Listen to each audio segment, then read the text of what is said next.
ahead and get me up on my front camera there. Here we go. Oh, we're going. We're going. You should have said something, Harper. Like, boom, we're going. Well, I clicked it right when you said start. So. Oh, yeah. Okay. Well, welcome, everybody. Today's stream is going to be a little different. We're not going to be doing a recording session or messing with phase or looking at gear. This is more about some music business stuff, and it's based on my experience. So we're going to be talking about different types of royalties, how people get paid, how they used to get paid, how some things have changed. There's been some laws that have come out, and there's actually a lot of stuff that's changed that's actually affecting my life, which is why I'm doing this stream. And just so you know, I'm still learning about this stuff. Well, actually, Crystal over here is learning about this stuff because I just do music. That's all I'm going to say. But I wanted to talk about what we have learned and encourage people to learn about this stuff. We're going to be talking about mechanical licenses and work for hire, which isn't necessarily as much work for hire as we thought. We're going to talk about SAG-AFTRA. Be talking about a few things. We're going to be talking about song splits. It's not going to be the most organized thing around because, after all, I am a musician. But we're going to get through it the best we can. A7, what's going on? And hey, 7. So we're going to work through this thing. There's going to be a lot of back and forth. You can ask questions. But one thing I do want to say is I am not a lawyer. Neither am I. And I'm not an expert at this. But I'm going to do the best I can and explain it the best I can based on my experiences. And there'll be more on this as the future comes, as we learn more stuff. First off, I'd like to introduce, we've got Crystal over here. Hi. And then running the cameras and helping us out on the technical side, we've got Harper. He would say something to the microphone, but it doesn't seem to be working very well. But we're getting further along in this new setup. We should have, a professional take care of that. Take care of what? His microphone. I don't know why his microphone's not working. It's weird. We're getting a signal over here, and we did a test, and it doesn't come up. It says, all right, we're streaming. Anyway, if he wants to say something, he could just shout really loud, oh, my God, my phone's ringing here. But that's a good reminder because I didn't turn my turn ringer that off. Okay, so let me start by saying, oh, hey, Casey, what's up? So the music business, there's like a lot of different ways you can get paid. For most of us as musicians, we're getting paid by, we go do a gig, we do a recording session. As an engineer or mixer, you just get paid for the session. And these are typically considered work for hire situations, meaning you get paid and that's all you're ever going to get. And we're going to swing around back to that in a minute. Another way you can get paid is as a producer, you might be getting some upfront money, but also royalties on the song getting sold or streamed, or, maybe you're even getting some of the song split. As a songwriter, if you write a song, you're going to get paid from being an owner of the song. So you would get some money from the song being played on the radio or sales or licensed or whatever. And there's been a few changes with some of that. And so I want to back up and talk about one of the ways I would get paid as a songwriter back in the past was something called a mechanical royalty from a mechanical license. And as I understand it, that comes from the early days of film when they would put sound on film. There was a mechanical process of actually taking audio and putting it onto film. So they called it a mechanical license. So if you wanted to put somebody's music onto a film, you had to pay a license for that. And they called it a mechanical license. So every time it was put onto a film, you got paid. That transferred over to the music business where every time a record was shipped or a CD, and I'm not talking about sold, I'm talking about shipped. If you had a song on that CD or album and it got shipped out, you got paid. So good example for me is I'd written a song called The Wall with Bone Crusher, and it was on his album Attention, which had Never Scared on it. The song was actually supposed to be the second single, and early copies of the CD had a sticker that said, next single, The Wall. And it's like, oh, yes! And, oh, thanks so much. Appreciate the tip. But then Never Scared blew up, so they didn't make that the next single. But what was interesting is I actually got bit of royalties from that song just because it was on the album, and the album got shipped.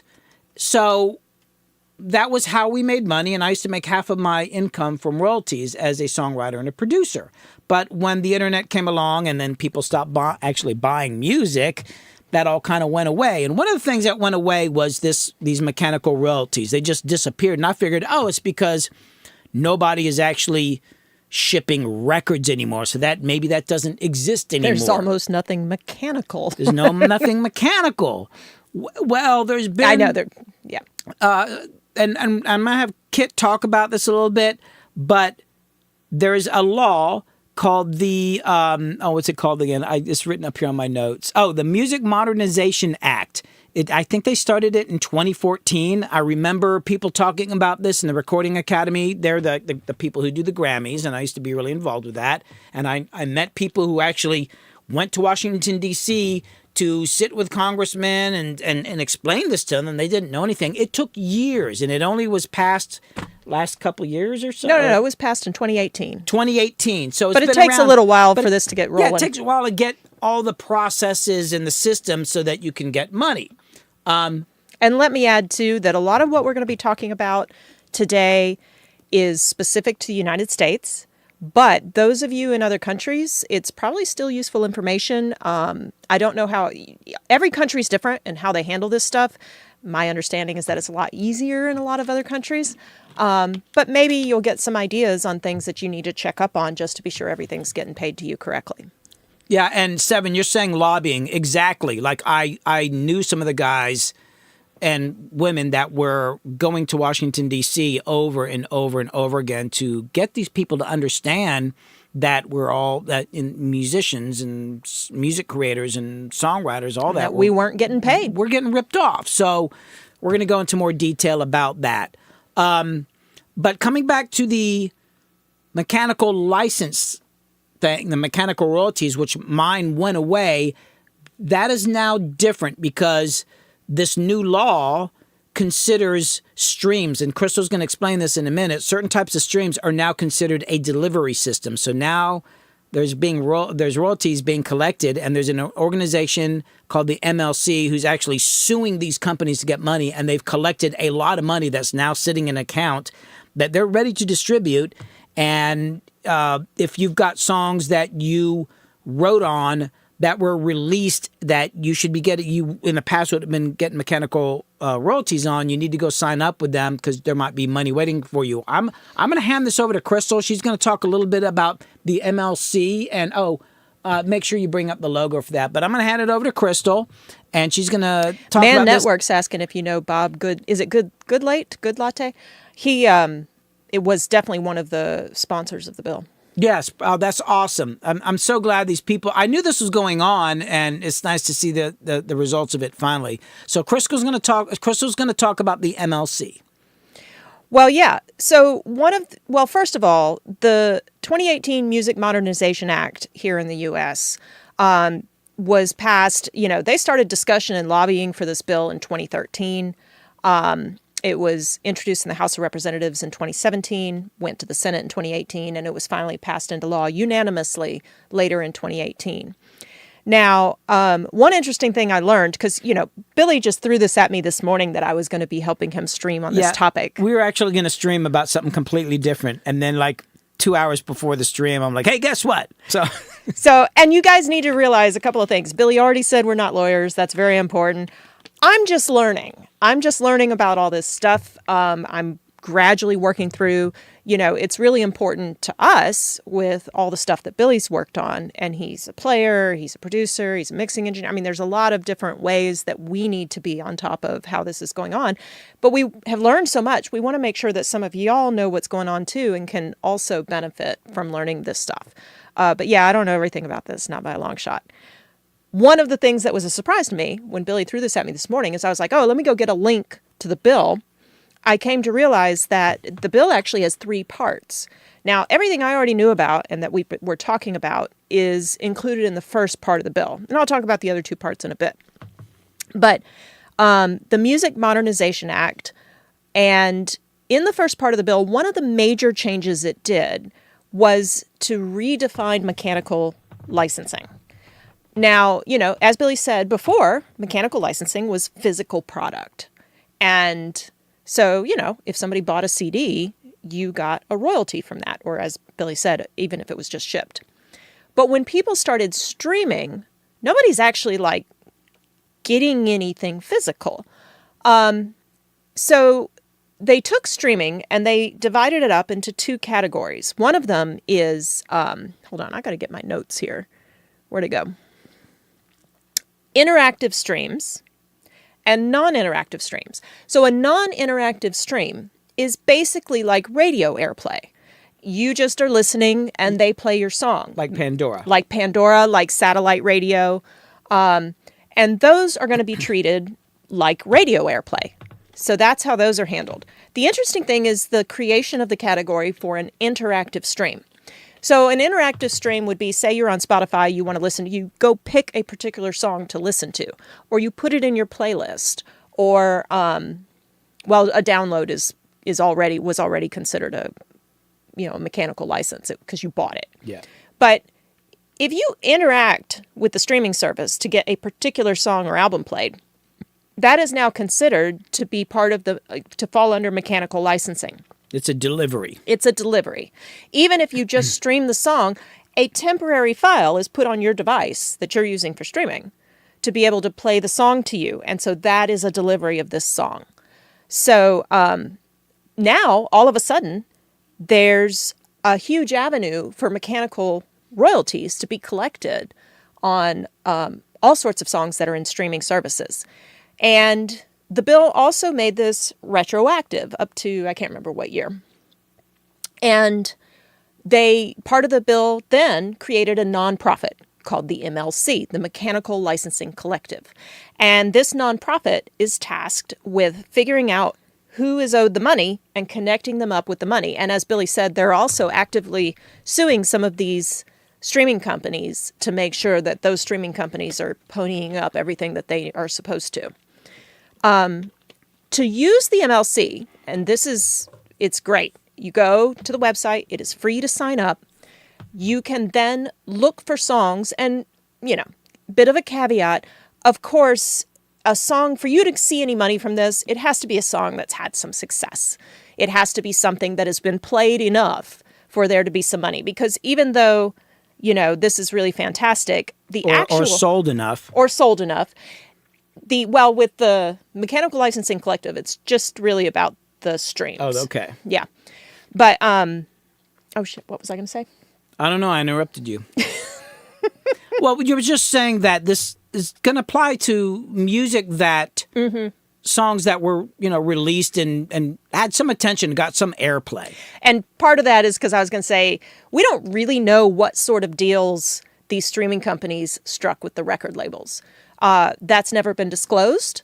Chances are they're ripping us off. Oh, yeah. Geez, you think so? And so the money that you get per stream, of course, is very minuscule. So that's why if it didn't have a huge amount of success, you're probably not going to see much. MLC does have to operate with a threshold. Only above a certain level are the songs going to be in their database. So, but you go in there, you can look for your song. MLC is incredibly helpful. They've got videos to help you walk through stuff. If you call them up, they will spend time with you. They'll explain everything. And I got to tell you, go to their YouTube channel. The MLC's YouTube channel is insanely helpful. They explain all kinds of things that we're kind of like ineffectively going over in this stream. They've got a lot more information about it. They have graphs and charts and videos. Definitely check out the MLC's YouTube channel. A lot of what I'm telling you, I picked up in a webinar that they did. It's like, Hey, can you put the Yeah, I've got links to the all MLC this on Twitch? I can't get over to messy notes. Twitch. I was writing I as can do fast as YouTube. I could because there's so much information packed in there. So highly recommend them. And also, let's see, MLC, I lost my train of thought again. Are you guys putting up the links? I'm working on it. Okay. This was really useful information for us. Now, where's my thing here? That is all under mechanical licensing. Now, there are other ways to get paid. And most of the other ways, well, the mechanical licensing and some of the other ways to get paid all rely on this thing called song splits. And hopefully you already know what those are. The song split is going to define, if you will, the ownership of the song. And Billy, you should tell us a lot more about song splits. Yeah, we're going to talk about that. I was just looking up here on chat, Man Network. Oh, yeah. He says a group of other musicians, songwriters, and are working for a class action against Spotify. They're illegally bypassing strict mechanical royalties. Yeah, and I don't think that's the only class action lawsuit against them. I think a lot of people are coming after these people. I believe the MLC might have one, too. I think the MLC is doing lawsuits to get more money, and I'm glad to hear that. I'd like to hear more about what y'all are into. I've been thinking about this a lot. You know, and I'm gonna get into something else later on. It's not exactly the same thing, but it's just like, and there's this whole other, I can't even get into this video because we're dealing with it. There's a major song I worked on, and I think I'm owed royalties from ASCAP, and hopefully they'll deal with it. But I think it's a lot. But bottom line is, like, a lot of us are just absolutely getting completely ripped off.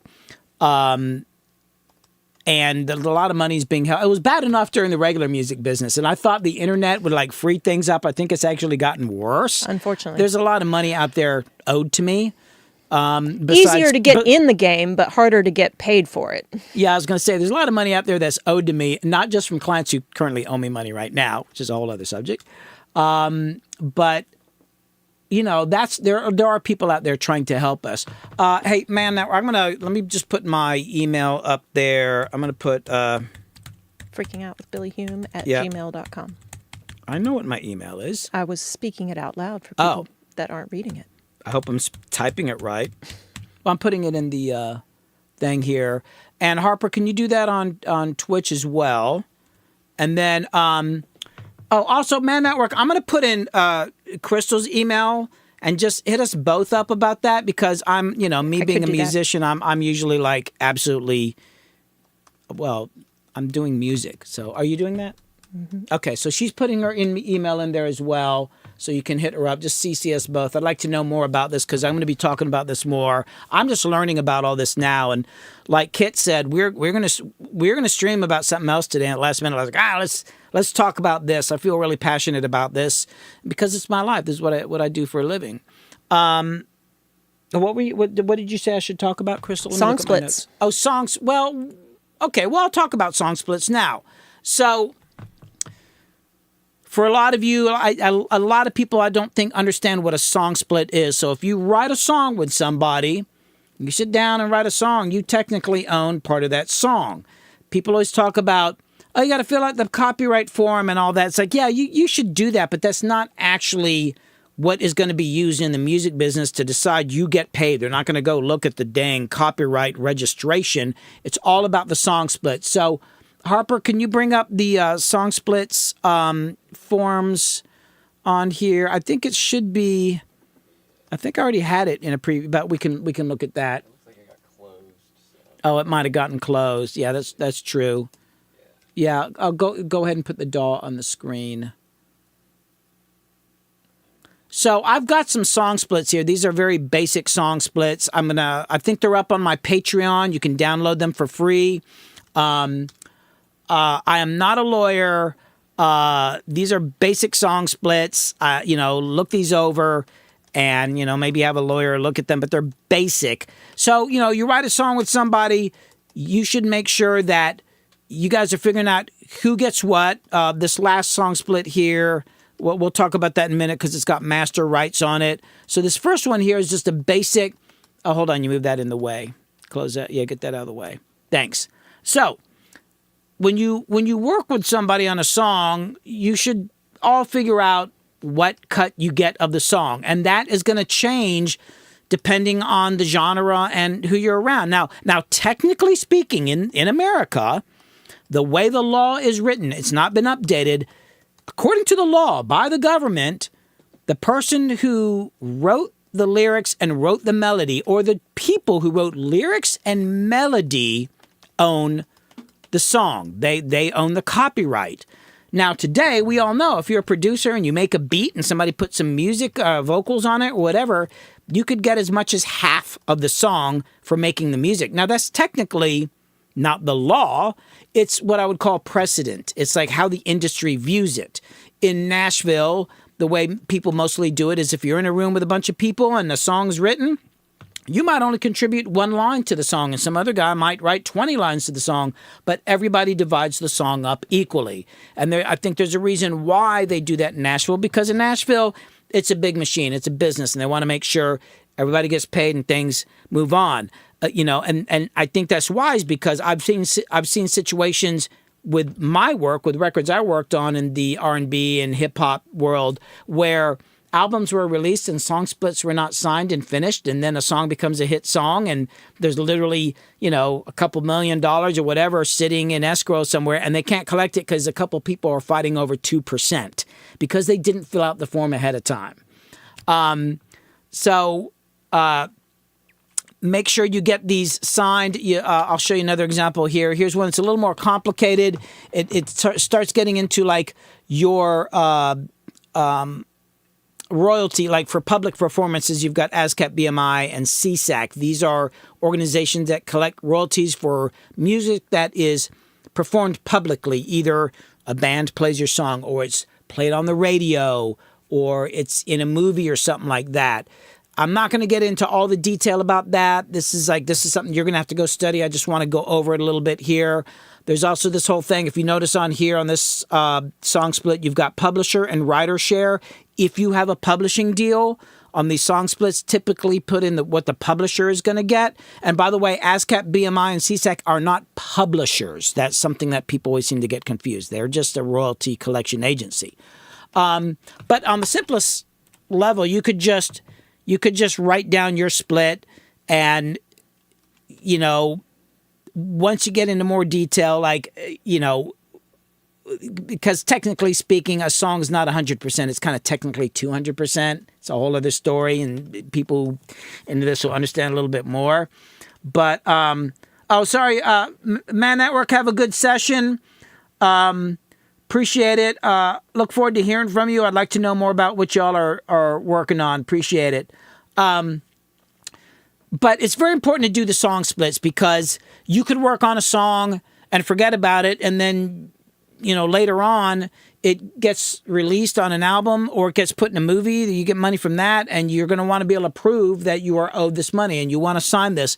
And don't think just because you're hanging out with somebody writing a song and they're your friend that's not going to change in the future, because I can't tell you how many times I've worked with people and it was all good, and then later on they come along and it's like you didn't. Yeah, it's like, oh, there. Trust me, get the paperwork filled out. Now I've got another song split here, and it has something on here that says master rights. Now I want to talk about masters here. So when you've got a song, a recorded song, and it goes out, in many cases, the money is divided up into two halves, especially with licensing for a movie or TV show. Typically, the money, half of it goes to the songwriters and half of it who owns the masters. What is a master?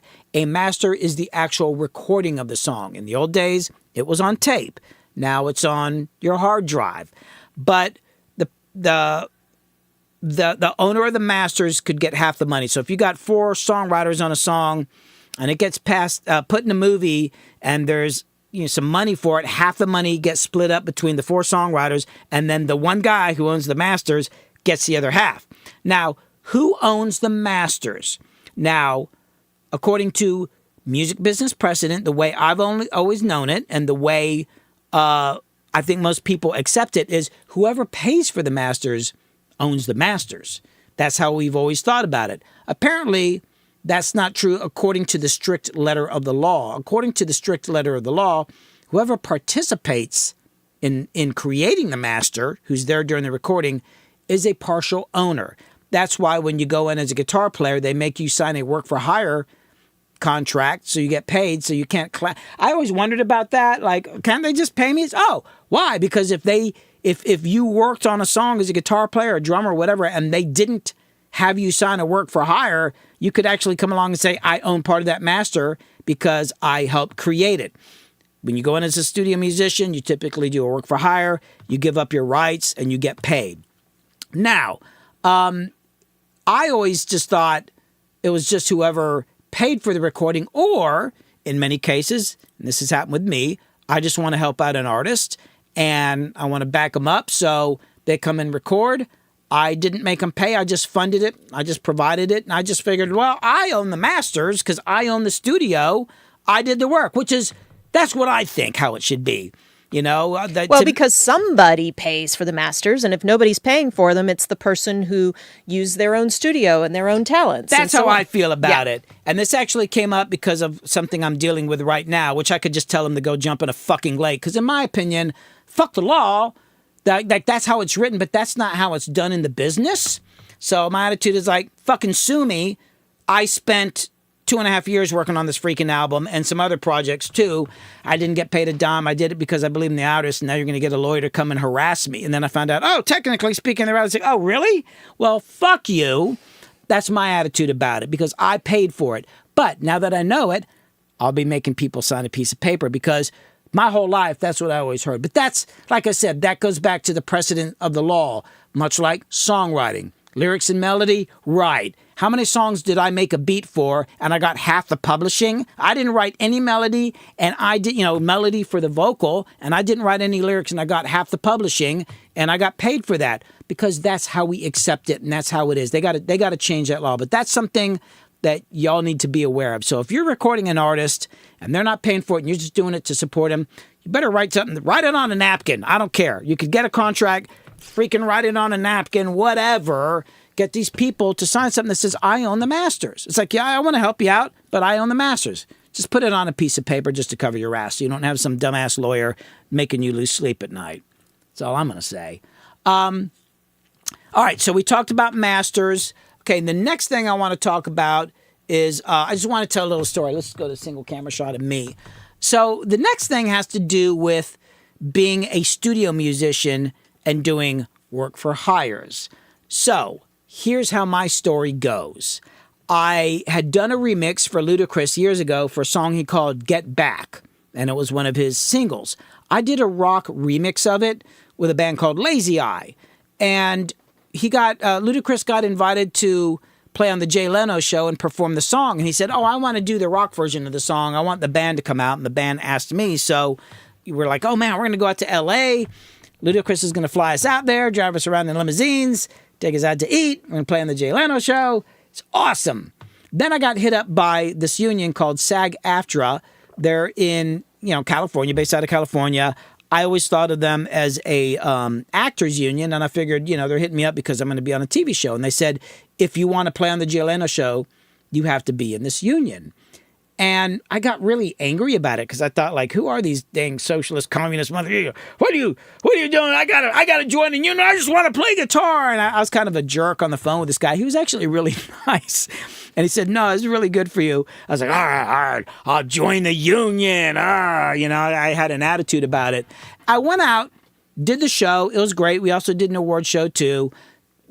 All the expenses were paid for. I was on Jay Leno. I did a really cool Pete Townsend jump in the live performance, and it used to be on YouTube. I can't find it now. I'd love to see myself jumping in the air like that. If anybody can find it, please let me know.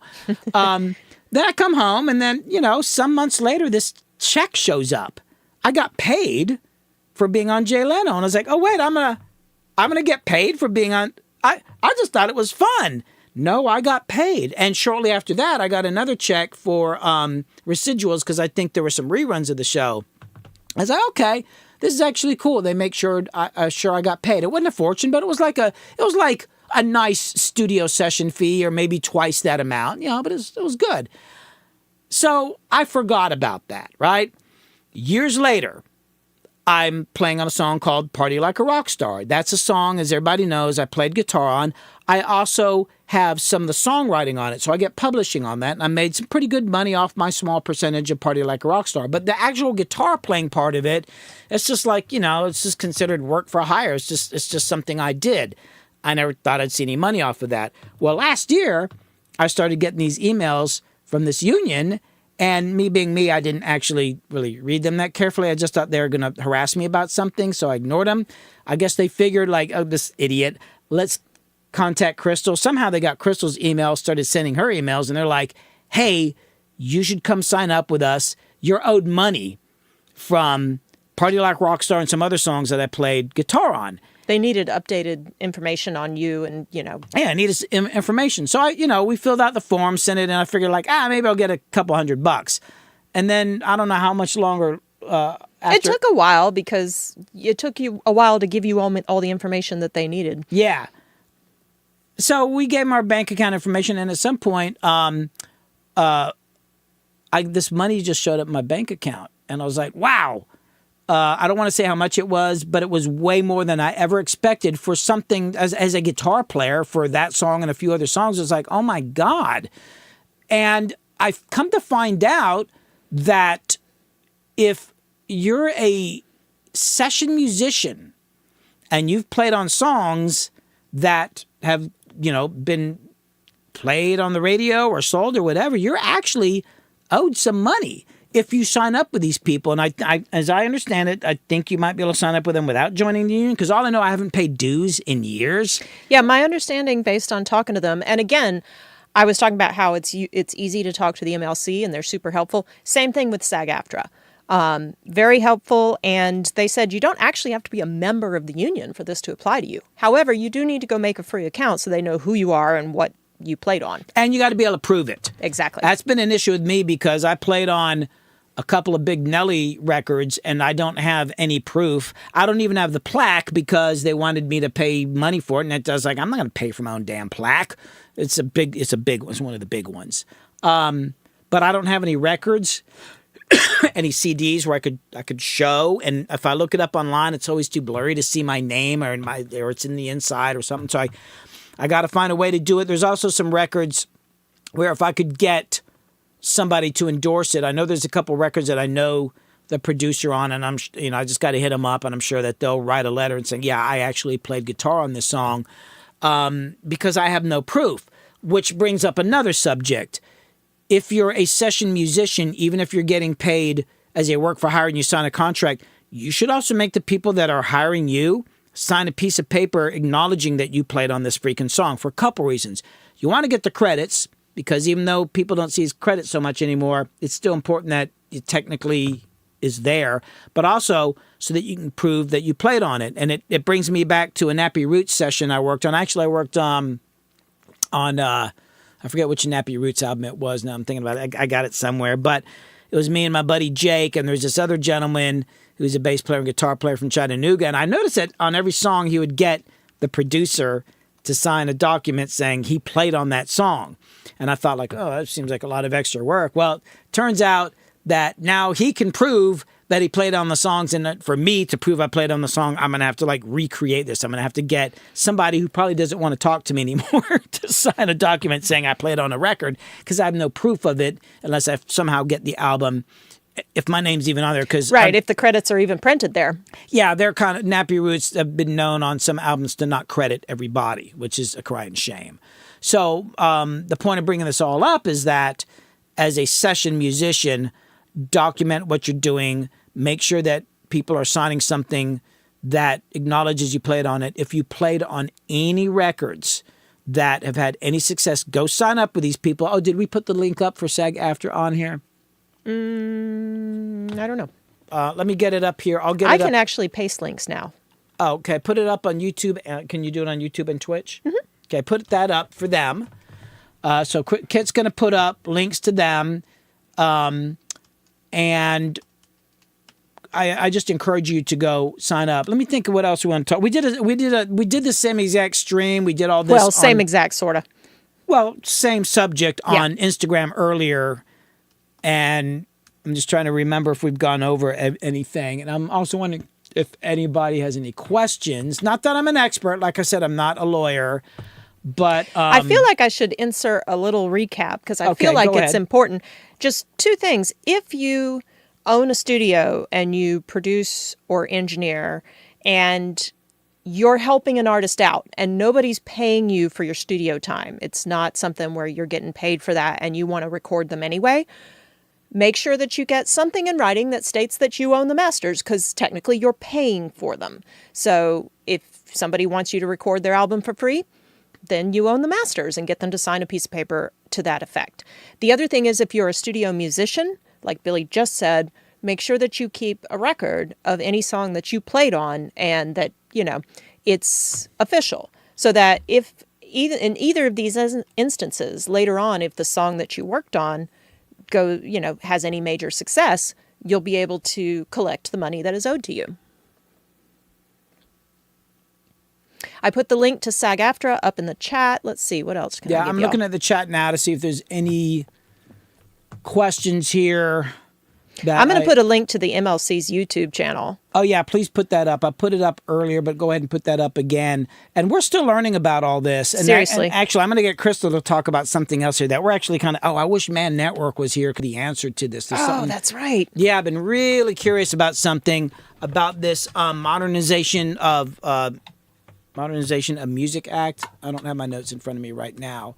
And I'll go over that in a minute because it's actually kind of like, whoa, what does that really mean? But like I said, we're not experts. We're just learning about this. I just wanted to bring it out to get people to start thinking about it. Sorry, I'm reading chat here. Casey. Oh, he's talking about how things are done. Where was it? Where are you, Casey? Oh, he's on Twitch right now. Yeah, I know. No, I mean where he Casey, lives. aren't you in Great Britain? No, he's not in. Where did he say? Casey, I can't remember where you are. Tell us. Yeah, I don't know where he's at. Netherlands. He's in the Netherlands. Oh, okay. So hold on. He says, when I get... And y'all, we're simul streaming on Twitch and YouTube right now, so you'll hear us responding to people on one or the other. Yeah. And we also threw this stream together very quickly because I was going to stream about something else. And then I thought, I'm more interested in this right now. Nerve Funk, I think that if you're the only person that contributes to something, it's not really necessary to have a song split. It's when you start bringing other people in. Yeah, if it's just you, unless you've got a really smart dog or cat that's hanging out in the studio that knows how to that then would be able to get their lawyer to say that they contributed my materially. Cat is claiming ownership of the song, but it's just mainly about working with other people. Yeah, it's a funny thing, and I just want to add this in, just kind of musing here about my experiences. Get it on paper. It doesn't mean that somebody might just kind of come along later and deny it all. Yep. There was an example. I'm not going to get too deep into it because I actually want to talk to a lawyer about what I can talk about. But I did actually have a client sue me after we had a producer contract and song split signed, and just basically go back and say, "Well, forget it." No. Even though it was signed, they just rejected the contract and came up with and just lied and said a bunch of shit. And then I had to prove that it's not how it worked out. But it's just it just kind of comes down to relationships. Yeah, it's good to have the contract. The purpose of the contract, in my opinion, is more about so everybody actually understands what's actually going on and to have something to fight back with if you've got it and to prove something. But just a warning, somebody can just say, well, no, That's one thing that I try to explain to anybody that's dealing. And again, I'm not sure how this is handled in other countries, but in the United States, unfortunately, it basically just comes down to any legal contract, no matter how watertight you get a lawyer to make it for you, still basically just comes down to this is an agreement between you and the other person or persons in the contract. And if they try to go back on it, you end up in the position of having to defend your position with this contract. Yeah. And it's going to cost you money. So, I mean, every agreement, no matter how you put it down on paper, is only as good as the people making that agreement with each other. Yeah. And, you can make it so hard to argue with that it becomes not worth their while to fight you on it. So that's where lawyers come in, where they really try to make it as watertight as possible so that it's just easier to stick with that than to fight you for it. But that's really the sad truth. And, at least in the United States, it's like any contract, whoever has enough time and money can probably beat you down into a settlement if they really, really wanted to. Yeah, because they come along and say, hey, I don't want to honor the contract anymore, and they can make a bunch of lies. then legally I actually have to do this thing called an answer. They sue me. I get something in the mail like a note, not a. Was it a letter of notice? No, that was the thing he put in the email that I thought was bullshit, and it turned out I was actually supposed to answer. No, it's like when the sheriff. It's funny that the sheriff, instead of coming and putting it on your door, they can just put it in your mailbox now. It's the I forget the term. I forget the term. But anyway, you got 30 days to do an answer. So I had to hire a lawyer to do an answer to say the guy's lying. It's just ridiculous. So just kind of comes down to the relationships. If you don't trust somebody, you can have a lawyer with a contract with him. It ain't gonna make any damn difference. What was I going to talk about? Hey, gun dog, yeah. And like I said earlier, this is still stuff that we're learning ourselves. Like some of the stuff I'm pretty familiar with, like the song splits and all that. But we, what we've been saying is just down to relationships, man. It's just like, what I was going to say is I've had certain people. I'll give a great example. Macaulay Park, who did all the Yin Yang Twins stuff. I co-produced some stuff with him, and sometimes he'd hit me up and he'd always talk about it in advance. He says, "Hey, I want to work on this song with you. But before we work on it, so I'll let you know, I need to get this percentage. You're going to get this." And he would get a higher percentage. And he said, "Here's the reason why, because I'm going to have to go shop and blah, and do all this." Like, cool, fan, whatever. And when it kind of came time to paperwork and all that, it was always exactly how he said, because he's a good guy. There'd be other times he came along and said, "Hey, I want to do a track with you, but they got a lot of money. It's cool. We'll just split it." And it was like, cool. Other people, on the other hand... Sorry, I have to plug my computer in. Other people, on the other hand, will...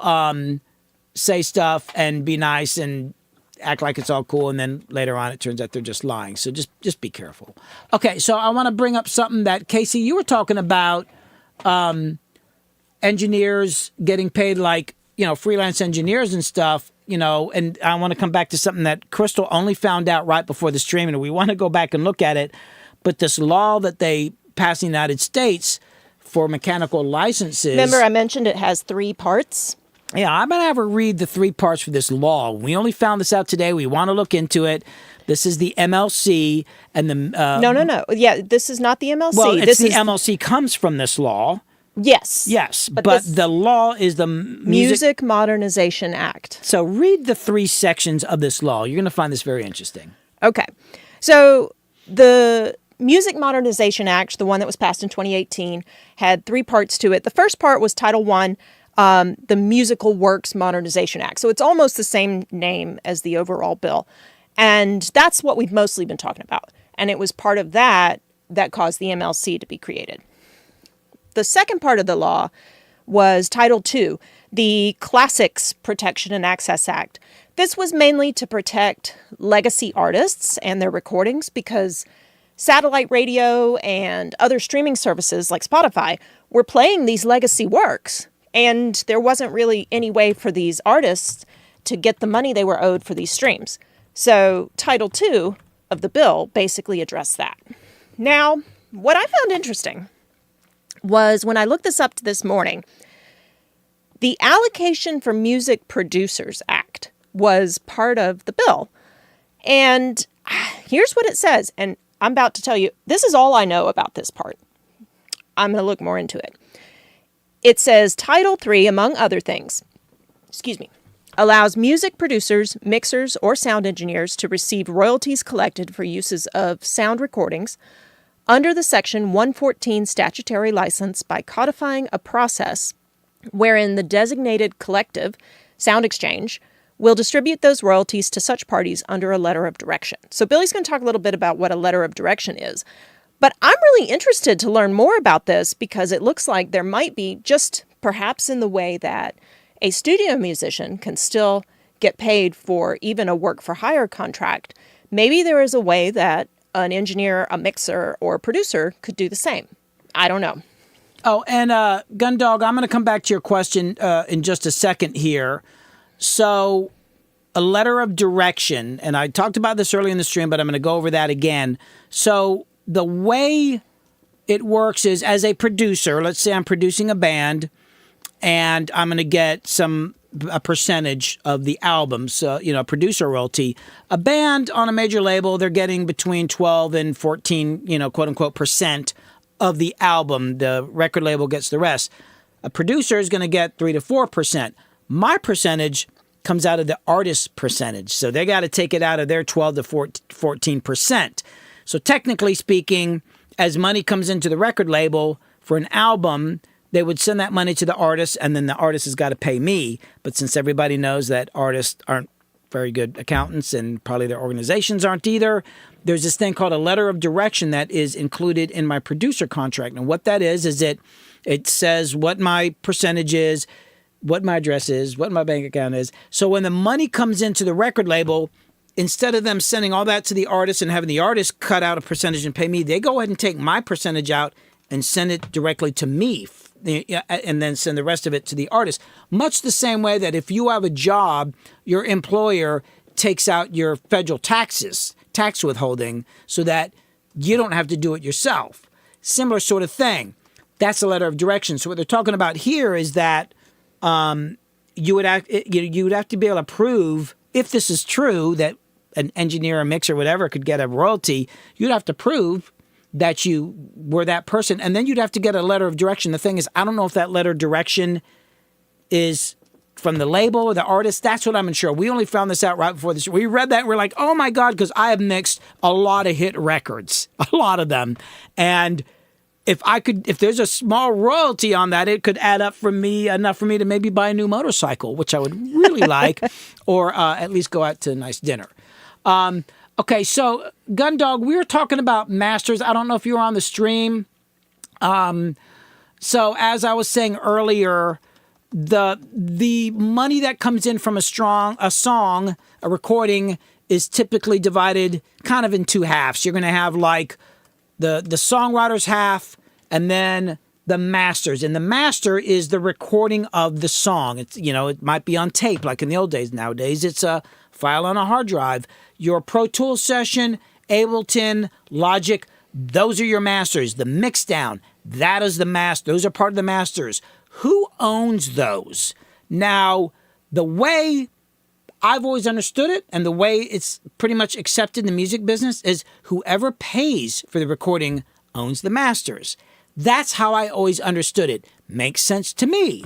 But I recently found out that the actual law says that whoever contributed to the creating of the masters owns the masters.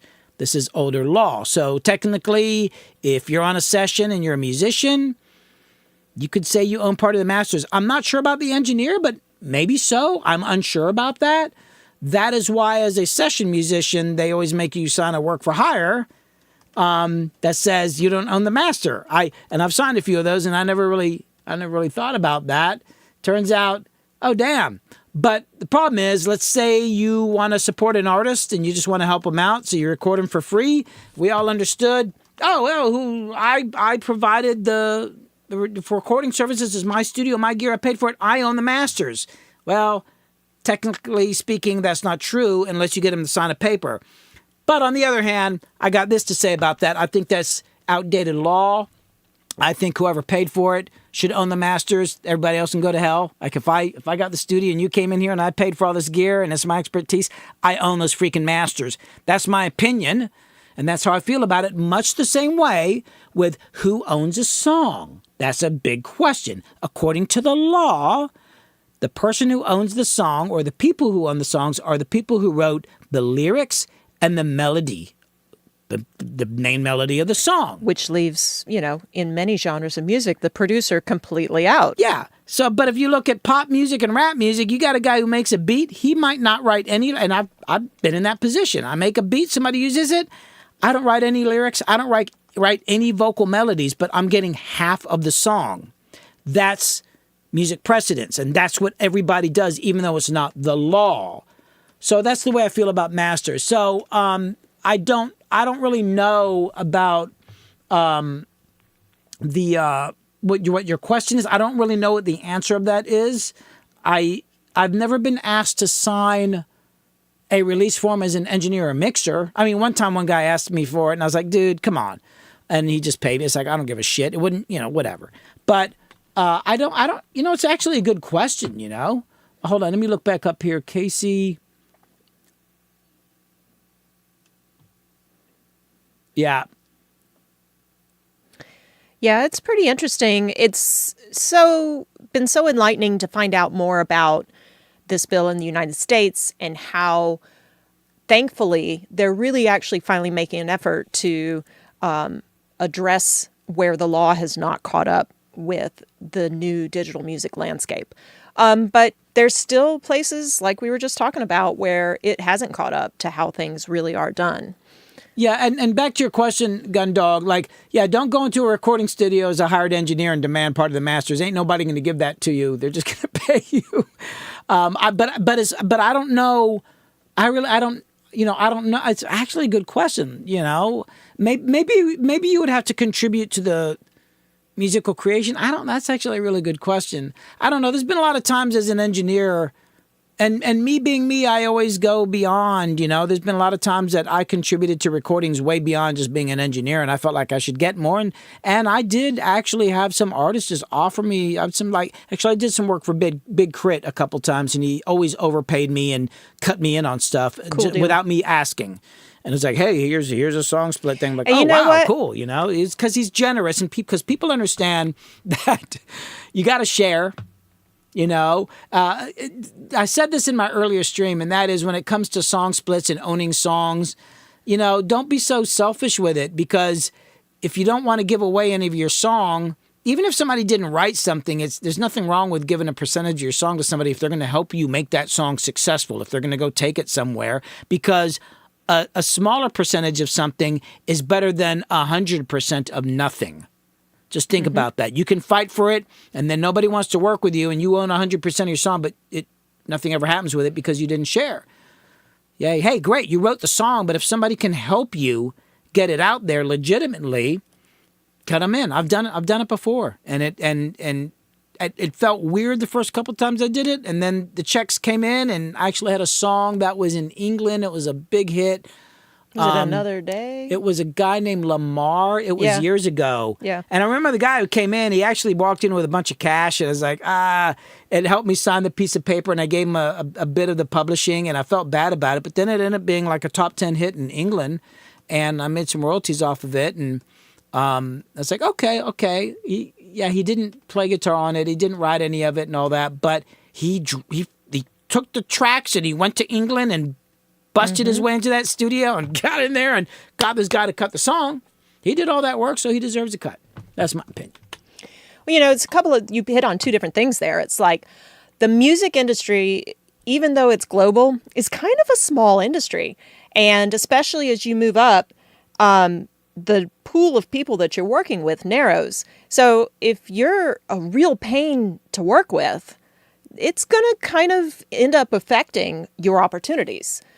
If you're smart about what you're doing, you're easy to work with, you're generous with people, that also affects your future opportunities. And then that's part of it. And then the other part, like you're saying, is like, it's great if you hold all of your rights to a piece of music and, you wrote it and everything, you have 100%.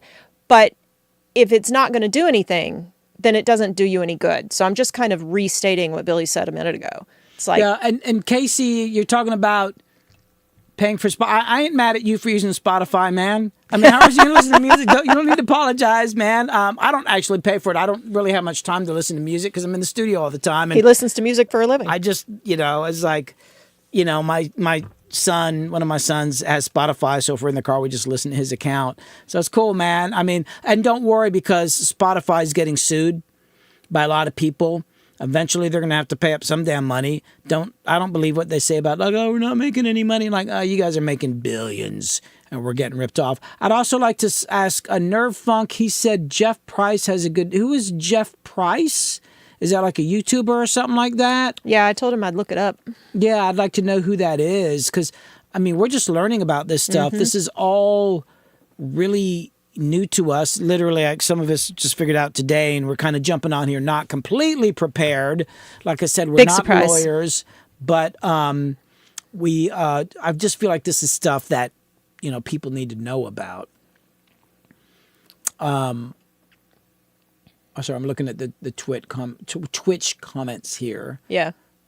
Mic choices and Gundog. Did you see that? Mic choices and control of levels got me thinking. I'm not sure what you're talking about, Gundog. Yeah, I don't know. It's like as an engineer, and I never liked being referred to as just an engineer because, I write and sing and play and all that kind of stuff. But a really good engineer can really make a big difference. And, we get paid, nowadays, especially, you don't get paid much money. And you kind of, it's like an engineer in many ways is like at the bottom of the totem pole in the studio, but he has to be the guy who's ahead of to be a good engineer, you have to literally be ahead of everybody. You have to be anticipating things, be ready with the gear, get it to you got to be ahead of everybody, but you kind of get treated the worse. It's not always such a great job. Well, Saxon 7, I mean, I think there's actually a massive music industry in Asia. It's just it's weird how there's so little connection in some of that. Again, I'm no expert. But yeah, because Saxon 7, for those over on Twitch, was saying that the UK and the US is like 90% of the music industry. And I know it seems that way from where I sit. I'm not sure if it's totally how things really are. Yeah, so Gundog, interesting thing you bring this up. I hear a lot about the recording engineer doing great recordings and how the mix engineer doesn't have to do too much. I mostly mix now. I mean, I engineer stuff I'm producing. I don't really do any straight up engineering anymore. I'm engineering my own stuff and the things I'm producing. So I actually had 2 drum mixes this week, and one was this guy Jimmy Harris. I'm working on his album, and he sent the track over to Jerry Hansen, who's got a studio near kind of halfway between Athens and Atlanta. And Jerry recorded these drums, and he sent them back, and they were so good.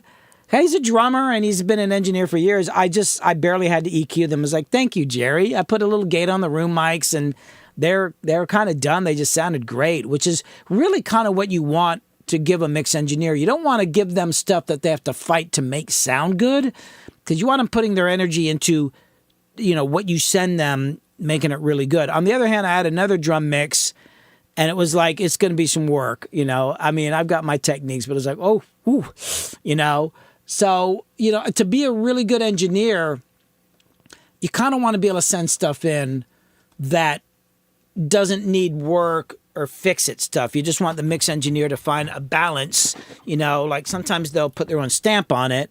I did a session for a client, artist named Pistol Hill, and had this guy come in and play guitar, Caleb. Oh my God, what's his last name? It just went out of my head. He was living in North Carolina, but he moved to Tennessee. Oh my God, sorry, Caleb, if I doubt he's watching, but I forgot his name. But he listened to songs, was so prepared, changed guitars for different songs. His tone was so good. He nailed the tones for each song and was changing the amp settings and on guitars. I didn't have to EQ it. I just stuck his guitars, like I recorded him and I set up some mics, but when it came to mixing, I didn't need to do any work. I just turned up the guitars and they were done. That's kind of where you want to be as an engineer. You want to nail those sounds, But it's a thankless job too. I feel like recording engineers work so hard and they don't get the respect and they don't get mentioned a lot of times. So you got to fight for it. I would suggest learning how to mix and produce as well, and it'll give you more longevity in your career. Yeah, and Casey points out he's a live mixer. Talk about folks who often don't get the recognition. Yeah. Yeah, I think engineering, 7, you're right, has changed because now a lot of it kind of gets into production. Also, as an engineer, there was a lot to learn on an SSL and miking and all that, but as an engineer now, there's all this software you got to learn. There's a complexity to it. I'm actually get a little. People always think I'm a really good engineer, and I know I do a good job, but it's not something I really enjoy as much. I mean, it's fun, but it's not my main thing. I still consider myself more of a singer-songwriter, guitar player, guy who screws around in the basement just doing goofy stuff. I got friends who are real engineers, like really real engineers, and to listen to them talking the things they know, it's a little humbling.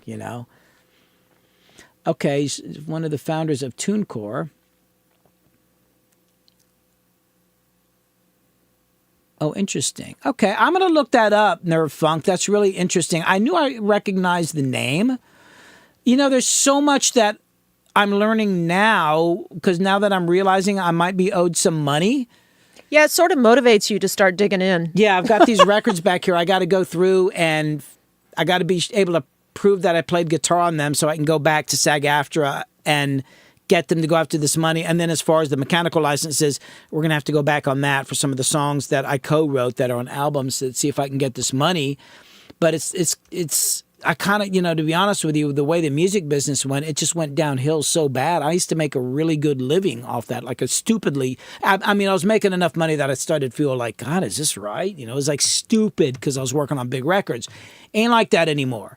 I mean, I get by and I do all right, but I've always felt like I should have gotten paid more. Now I'm finding out, it's probably still out there somewhere, and I'm going to go after it. So I encourage everybody to do their homework and keep up on their paperwork and sign up with this stuff because it's so hard to make money in the music business these days. You just got to take advantage of everything that you can. Actually, I'm going to look that up. So World Collections or World Collections? Is that World Collections or World Collections? They go below Publishing Administrator. I'm going to be looking into that. There's a lot of stuff I need to be looking into. Yeah, thanks for the tip, I appreciate Nerf that. That's a good one. Crystal, did you write that down? I haven't, actually. Put that in your notes because I'm afraid we'll lose the chat at some point. Right, yeah. Word Collections. Word Collections. Word, not world. Okay. Okay. All right. We'll look into that. Well, I can't copy paste. This is all learning for me. Well, I wanted to say, because you were just talking about, getting paid. So one of the things, and again, I'm just learning about this, and we're pretty scattered. I may be leaving stuff out. But as somebody working in the music industry on recorded music, what are the different ways to make money? We've touched on some of them. One of them is, what is traditionally pay for hire type work. Engineers, session musicians, mixers.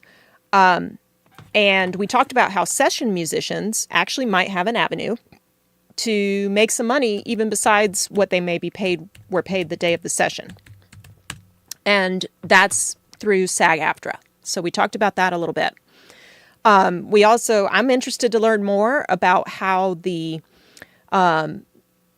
Music Modernization Act may have added some avenues for the engineers and mix engineers. So that's under pay for hire. Then there's reproduction and distribution. So reproduction and distribution is all the ways the music is distributed out. And that's the MLC, which we've been talking a lot about, the Mechanical Licensing Collective, which is handling the digital mechanical royalties. Recording distributors. So that could be a big name record company like it always has been, or it could be things like DistroKid, TuneCore, all of those. And then your PROs, your performance rights organizations. So two of the main examples of those are ASCAP and BMI. All of those are organizations that pay money to artists for their reproduction and distribution of the recorded music. Well, public performances. Well, no, that's the third part. Well, that's what BMI and ASCAP do, like radio airplay. Well, yeah, because it's a public performance of this reproduced, distributed thing. But then there's public performance as airplay and live performances. And so that, again, ASCAP, BMI, and similar organizations, the PROs, and also Sound Exchange. And they're handling, I think that's where it got a little fuzzy up for me. This stuff gets really complicated. There's a part of me that thinks they make it complicated so it's harder for us to understand it and get our money. It seems like it could be a lot simpler. Hey, Casey, I see that you saying that you do live mixes, and all I got to say is you're a brave man. God bless you. I did live sound for a very short amount of time and ran away screaming. That's like... That's not any fun, man. I mean, I know guys I have friends that do a lot of live sound and they love it. I'm just like, oh my God. There's no you can't go, hey, hold on. Nope. There's a buzz in the mic. Let's take it again. You can't hold on to the whole theater. Hold on. There's a buzz in the mic. Everybody, wait a second. I'm going to go check that out. We're going to do the song again. No, you can't do that. I was running lights and a spotlight at the same time. This was like back in the 80s. It was a nightmare. I have a lot of respect for people who do live sound. It's really tough. And also, I think there's a lot of like crap you got to deal with, like from people, bands, whoever. It's like, man. Bystanders, yeah. I remember running sound. This happened to me a couple times. I'm running sound. I'm in like the audience. There's some drunk guy standing next to me. He keeps looking at me. Then he looks at the band. Then he looks at me, and he's like, "Hey, what are you doing?" Like, no connection between the band and like, oh, I'm just running a science. It's like an electronic science experiment. I thought I'd set up here in the middle of this nightclub to do it. Like, what do you think I'm doing? I'm running sound for the band, you idiot. See the spotlight? Jesus. But seriously, God bless you. Man. Are you... Oh, bad gig on Thursday? Damn, dude, I swear. I don't know how people do it, man. It's really, really tough. Really, really tough. So, I have a lot of respect for that. I'm not sure what else we got to talk about here. I kind of went over all the main things. This is just stuff I wanted to alert people about and talk about. I'm going to, there's definitely be a couple videos. There's one I want to do about contracts in the law based on something I went through a couple years ago. And I need to do a video about that. I literally need to talk to a lawyer first because there was a non-disclosure agreement, and so I got to find out what I can talk about. I didn't put the non-disclosure in there. I'm not going to do anything that I don't have a good time talking about. I don't care. You can put it in I was like, I'll talk about it, but the other party wanted it in there because they're probably a little ashamed of what a piece of crap they are. That's my opinion. But I'll be doing a video about that at some point. I also want to swing back on these subjects and talk about this stuff as we find out more about it because I want to make sure everybody gets paid. This is really, really hard business. It's hard enough just on the emotional level, but it's hard when you're not getting paid. And there's these forces out there, the record labels and the streaming companies and YouTube, and they have more money and lawyers, and they could just flaunt it in your face that they're ripping you off. And how are you going to go out and pay a lawyer to go and you keep having to go back and do these things, and you could pay a fortune before it ever even goes to court. It's a nightmare. So, however you can get help, check out these organizations. They're out there to help you and not rip you off. They literally want to help you. Yeah, and I'm gonna reiterate that the SAG-AFTRA and the MLC, they're great to talk to. They're very helpful. Very different experience. I'm dealing with ASCAP right now for something else. Very different experience. Yeah. And again, I'm going to plug the MLC's YouTube channel because there's a lot on there that's super helpful. Go check out their videos. And their website is themlc.com, but their YouTube channel, I guess I can put it back in the links again. Yeah. So did we do it? Did we touch I think we went over everything. I'm looking at my list here, and I'm hungry again because I ate in between this stream and the last stream, and now I'm hungry again. But I think all the brownies are gone. They're just regular brownies, nothing weird, just regular brownies. But I think there's some Spanish rice up there, so I might go eat that. And then I got to mix. I got to get some mixing done tonight. But this, I just felt like this was an important thing to talk about. And I hope it helped everybody. I know we were probably pretty scattered, so sorry about that. Hopefully there was some useful information. Yeah. Well, good to see the familiar faces on here. Casey and Seven. Nerf Funk, I've seen you around before for sure. Man Network, he's gone now. I don't know if I've seen him. Yeah, he's been around. Has he? Okay, that's awesome. I want to connect him. I want to find out more about that. And Gundog, nice seeing you here. Come back. One of the things that I'm trying to figure out is when do I stream? Everybody's complained that I stream at unfamiliar times, so they miss my stream, and I apologize for that. Because they're not wrong. Yeah, my life's just a little crazy, and it's just hard to.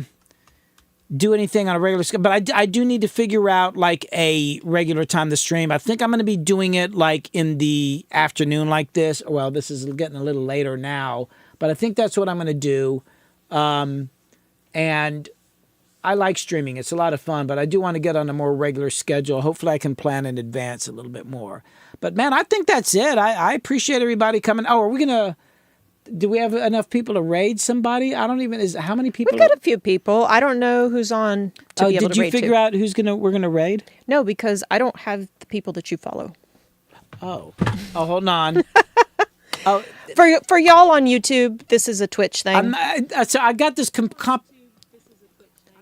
complicated thing going on right now where I'm on two computers, so I'm not signed into Twitch for some reason on my streaming computer. So if I was going to copy, it's okay. Hold on, let me see who's this.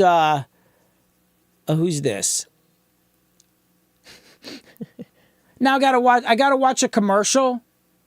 Yeah, Saxon7 says, oh, you write down your plans so that in 6 months you can look back and say, what the fuck? Wait, we can write down plans? Wait, is that possible? Okay, wait, well, we'll raid this person here. Phil Luna. Oh, I've watched him before. How do we do this? I don't remember. Oh my God. It's been so long since we've done this. You have notes right there to your left. Oh, no. Oh, I think we put it in the... Oh, my God. I did this... I used to stream a lot back in the day. And hold on. Okay, guys, I'm going to be slow on this because I don't know what the heck I'm doing. Type /raid followed by the name of the channel you wish to raid. Yep, I can do that. All right. Okay, so Kit's going to do that. So I guess you just do that in the chat? Yeah. Do I do space stream name? I think so. It's been a long time since I did this, and I'm a freaking idiot. Okay, we're going to try this. Oh, my God. I know there's another way to raid. Oh, his raid settings don't allow us to raid. Oh, well, fine. Okay, I guess we're not raiding you. Hold on. There's nobody else on. Like, well, okay, I'll raid somebody we don't know. How about this person? You're not wrong, Saxon7. He says the pro streamers just eat on stream. Okay. Billy's done it before. Eddie Brown Music. We're going to raid him. Never heard him before, but he's got a cool blue light. And he's got a lot of guitars. He's got a lot of guitars. We're going to go. Crystal, you see him? I see him. Eddie Brown Music. We're going to raid Eddie Brown Music. That's what we're doing here. Did you do it? Or am I typing? You're going to do it. Because if I try to type, I'm going to screw it up. Oh, I'm not even signed in on this computer. So you got to do it because... You already said that. Oh, my God. Y'all in YouTube are hardy folks. Yeah, they're like, what are you talking about, a raid? Yeah, because we're simultaneously streaming on Twitch and YouTube, and I don't have my crap together. That one gave me the notification. This channel is intended for mature audiences. I don't know if we're still. Oh no, we are going to raid them. So So what do we do now? We're going to raid them. Are you guys ready for a channel that says it's for mature audiences? I guess let's do it. Oh, there we go.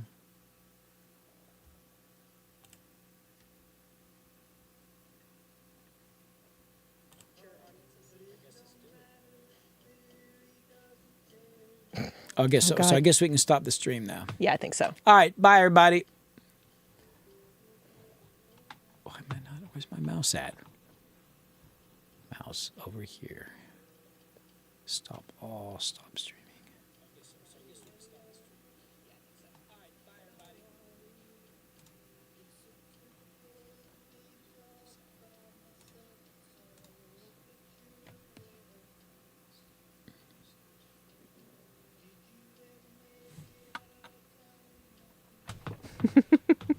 I can't tell if I... Oh, here we go.